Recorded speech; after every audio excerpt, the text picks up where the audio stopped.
कर हाजिर हूं मैं राजीव।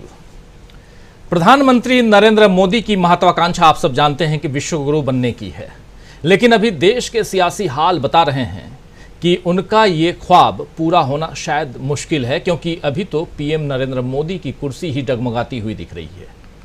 आप याद कीजिए वो 56 इंच वाला मोदी जी का डायलॉग, याद है ना, जिसमें उन्होंने कहा था ये 56 इंच का सीना। जी हाँ, तो मोदी जी 56 इंची डायलॉग, तो उनका जो डायलॉग था काफ़ी हिट रहा था। इसके बाद अभी ताज़ा तरीन डायलॉग भी सामने आया, जिसमें मोदी साहब कह रहे थे कि एक अकेला सब पर भारी, यानी मोदी जी अकेले सब पर भारी हैं।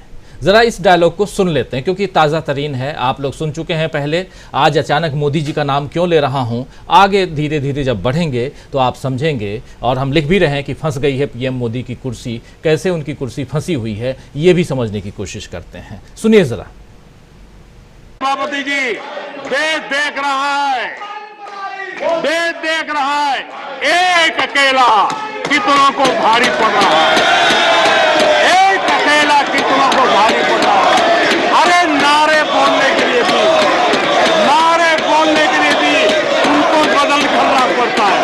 जो भी ये बोलता है घंटे भर से आवाज की जवाब दे रहा है। आदरणीय सभापति जी, एक कन्विक्शन के कारण चलाओ, देश के लिए जीता हूं, देश के लिए कुछ करने के लिए निकला हुआ हूं। और इसलिए ये राजनीतिक खेल खेलने वाले लोग, उनके अंदर वो हौसला नहीं है, वो ढूंढ रहे हैं, बचने का रास्ता खोज रहे हैं। तो देख रहे हैं आप मोदी जी कितने अग्रेसिव नजर आ रहे हैं। ये संसद भवन के अंदर हैं मोदी जी। आप लोग सुन चुके हैं, कई बार सुन चुके हैं, इसी कार्यक्रम में आप लोगों ने सुना है इस मोदी जी के इस डायलॉग को, इस भाषण को, एक अकेला सब पर भारी। इससे पहले 56 इंच का सीना चाहिए, होना चाहिए। और उन्होंने, आप याद कीजिए, ये बात कही थी मुलायम सिंह यादव के लिए। अब मुलायम सिंह यादव साहब नहीं रहे। मुलायम सिंह यादव साहब को पद्म विभूषण से नवाज चुके हैं प्रधानमंत्री नरेंद्र मोदी, उनकी सरकार ऑलरेडी नवाज चुकी है। लेकिन ये बात पुरानी हो गई और उस डायलॉग को हम चाहते थे कि आपके सामने रखें। जब खोजता रहा यहाँ से लेकर वहाँ तक, तो वो डायलॉग प्रधानमंत्री नरेंद्र मोदी का अब सोशल मीडिया से लगभग गायब हो चुका है, इसलिए आप तक हम नहीं पहुंचा रहे हैं। क्यों गायब हुआ ये भी समझने की ज़रूरत है। लेकिन 56 इंच से लेकर एक अकेला सब पर भारी वाले प्रधानमंत्री नरेंद्र मोदी अब कमज़ोर प्रधानमंत्री दिखाई देने लगे हैं और कमज़ोर पीएम होने का ठप्पा उन पर लग रहा है। मोदी जी को कमज़ोर करना और कमज़ोर होते देखना उनके विरोधियों को ज़रूर अच्छा लगेगा, लेकिन अगर उनके लोग ही उन्हें कमज़ोर बताने लगें तो समझिए कि मामला गड़बड़ है। खैर, ज़रा गौर फरमाइए कि 2014 के चुनाव में मोदी जी को चुनावी लहर, या कहें तो मोदी लहर के रूप में पेश किया गया था। उसके बाद यह माना जाता रहा कि जिस चुनाव में मोदी जी का चेहरा है वहां जीत पक्की है, यानी जहां प्रधानमंत्री नरेंद्र मोदी तब के बाद वाले, 2014 के बाद वाले, वो खड़े हो जाएंगे, वहां बीजेपी जीत जाएगी। लेकिन हिमाचल प्रदेश, अब इसमें भी ताज़ा तरीन उदाहरण, हिमाचल प्रदेश और उसके बाद कर्नाटक, ये दो राज्य जो हैं, इन दोनों राज्यों में हाल में चुनाव हुए और इन चुनाव में मोदी लहर का सच सामने आ गया है। और अब इस साल होने वाले बाकी विधानसभा चुनावों में भी बीजेपी के लिए जीतना मुश्किल दिख रहा है। यानी कह सकते हैं कि अब मोदी जी का चेहरा जीतने की शर्त नहीं रहा, इसीलिए मोदी जी को किनारे करने की कोशिश भी हो रही है। और इसी तरह हिंदुत्व के मुद्दे को भी बीजेपी की जीत का ट्रम्प कार्ड माना जाता था। एक तरफ मोदी जी, दूसरा हिंदुत्व का मुद्दा। लेकिन कर्नाटक में इसी हिंदुत्व के कार्ड से बीजेपी को हार मिल गई, क्योंकि वहां बजरंगबली का दांव काम नहीं आया। और अब तो एक फिल्म आ गई है जिसका नाम है आदि पुरुष। जिस तरह आदि पुरुष फिल्म में संवादों पर विवाद खड़ा हुआ है, उसमें भी लोग पूछ रहे हैं क्या इसी दिन के लिए बीजेपी ने हिंदू धर्म को खतरे में बताया था?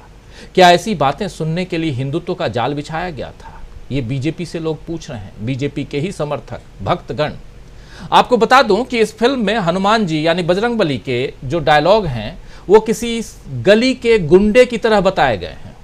साफ कह रहा हूं, गली का गुंडा भी इतना खराब डायलॉग नहीं बोलेगा जितना खराब डायलॉग भगवान हनुमान, बजरंगबली, जय बजरंगबली, और जो भी जिस ढंग से भी, जैसी आपकी श्रद्धा उनके प्रति हो वो सब आप कह दीजिए, उनके मुंह से कहवाया गया है। उसका उदाहरण दे देता हूं। जलेगी तेरे बाप की या तेरी बुआ का बगीचा है क्या, जो हवा खाने चला आया। ये रावण कह रहे हैं हनुमान जी से। हनुमान जी भी कुछ और कहते हैं। चलिए ये सब आप जब फिल्म देखेंगे तो आपको समझ में आ जाएगा। आपको बता दूं दोस्तों कि इस फिल्म पर न केवल कला जगत के लोग नाराज हो रहे हैं, बल्कि हिंदू सेना ने तो इसके खिलाफ अदालत में याचिका भी लगा दी है। यानी जो लोग अब तक बीजेपी के साथ हिंदुत्व की रक्षा के लिए खड़े हो जाते थे, उन्हें भी अब राजनीति के लिए धर्म के इस्तेमाल का खतरा नजर आ रहा है। और धर्म के इस्तेमाल के जरिए, यानी धर्म के जरिए आप या धर्म को ढाल बनाकर आप चुनाव जीतते थे, ये बात अब उनके लोग ही, बीजेपी के अपने भक्तगण ही ये बात कहने लगे हैं। तभी तो इस फिल्म के खिलाफ हिंदू सेना वालों ने याचिका दायर की है।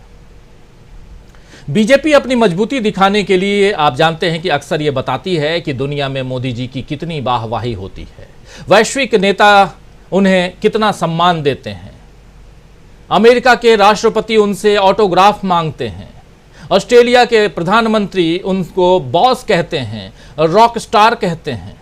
लेकिन ये गुब्बारा भी उस वक्त फूट गया जब G20 की अध्यक्षता कर रहे भारत ने श्रीनगर में G20 के वर्किंग ग्रुप की बैठक की थी, मगर उसमें चीन, टर्की, सऊदी अरब और इजिप्ट ने हिस्सा नहीं लिया था। आपको याद होगा, चीन ने कश्मीर को एक विवादित क्षेत्र करार देते हुए श्रीनगर में होने वाले बैठक में शामिल होने से इनकार कर दिया था, और तुर्की, सऊदी अरब और इजिप्ट के शामिल न होने की साफ वजह, स्पष्ट वजह न होते हुए भी उन लोगों ने कुछ नहीं कहा था। लेकिन ये समझा जा सकता है कि ये तमाम देश मोदी सरकार के जम्मू कश्मीर पर लिए फैसले को सही नहीं मानते हैं, यानी मोदी जी यहां भी कटघरे में हैं।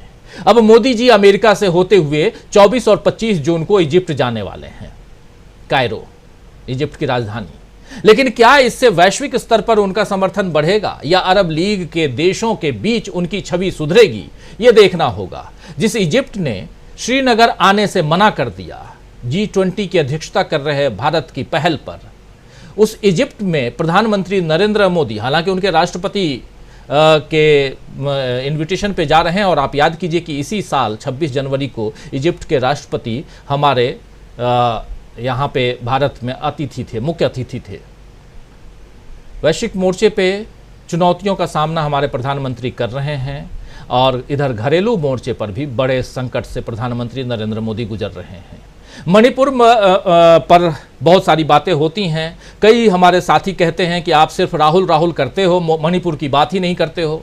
ऐसे लोगों को मैं कह देना चाहता हूं इसी कार्यक्रम के जरिए कि हमारे किसी भी कार्यक्रम में पिछले 2 महीने से उठाकर देख लीजिए, कोई भी ऐसा कार्यक्रम नहीं है जिसमें हमने मणिपुर का जिक्र न किया हो।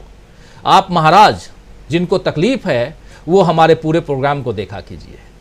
तो मणिपुर पर मोदी जी के मंत्री RK रंजन सिंह का ही कहना है कि मैं स्तब्ध हूं, मणिपुर में कानून व्यवस्था की स्थिति पूरी तरह विफल हो गई है। उनके इस वीडियो को शेयर करते हुए, ये एक वीडियो है जिसका एक पार्ट आपके सामने टेक्स्ट के रूप में रख रहा हूं, क्योंकि वीडियो में वो इंग्लिश में बोल रहे हैं, हिंदी में उसका ट्रांसलेशन, उसका रूपांतरण हम आपके सामने रख रहे हैं। कह रहे हैं कि मैं स्तब्ध हूं, मणिपुर में कानून व्यवस्था की स्थिति पूरी तरह विफल हो गई है। ये कौन कह रहा है? ये मोदी जी के मंत्री कह रहे हैं साहब। उनके इस वीडियो को शेयर करते हुए कांग्रेस के नेता जयराम रमेश ने ट्वीट किया है, और उन्होंने कहा है कि यहां मणिपुर के एक केंद्रीय मंत्री अपने राज्य की मौजूदा स्थिति पर विलाप कर रहे हैं। मणिपुर जल रहा है, लेकिन प्रधानमंत्री अभी भी चुप हैं। वो अपनी अमेरिका यात्रा की तैयारियों में व्यस्त हैं। ये देख लीजिए, आप कह रहे हैं अमेरिका जाने वाले हैं, अभी 21 तारीख को योग करेंगे वहां पे जाके प्रधानमंत्री नरेंद्र मोदी। लेकिन यहां जो कुछ हो रहा है इस पर अभी तक चुप्पी साधे हुए हैं। आखिर क्यों? तो मणिपुर से लेकर के और तमाम चुनावों में क्या कुछ हो रहा है, वहां प्रधानमंत्री नरेंद्र मोदी किस दिशा में जा रहे हैं, ये सब हम चर्चा करेंगे आज। किस तरह मुश्किलों से घिर गई है मोदी जी की कुर्सी, और क्या सेंगोल के सहारे वो इस कुर्सी को बचा पाएंगे? याद है ना सेंगोल, राजदंड जिसका हिंदी रूपांतरण है। क्योंकि आज कर्नाटक के, सेंगोल का नाम, यहां सेंगोल की चर्चा इसलिए कर रहा हूं क्योंकि आज कर्नाटक के CM सिद्धारमैया को पेरियार की मूर्ति के साथ एक सेंगोल उपहार में दिया गया है, जो सामाजिक न्याय का आह्वान कर रहा है। हिंदुत्व के मुकाबले सामाजिक न्याय स्थापित करने की मांग देश में जोर पकड़ रही है। जब से राहुल गांधी ने यह बात कही है, उसी कर्नाटक में, और 2024 में इस मांग से मुश्किल में पड़ सकती है बीजेपी, और इसीलिए हिल सकती है प्रधानमंत्री नरेंद्र मोदी की कुर्सी। लेकिन उससे पहले क्या फंस गई है प्रधानमंत्री नरेंद्र मोदी की कुर्सी? आइए समझने की कोशिश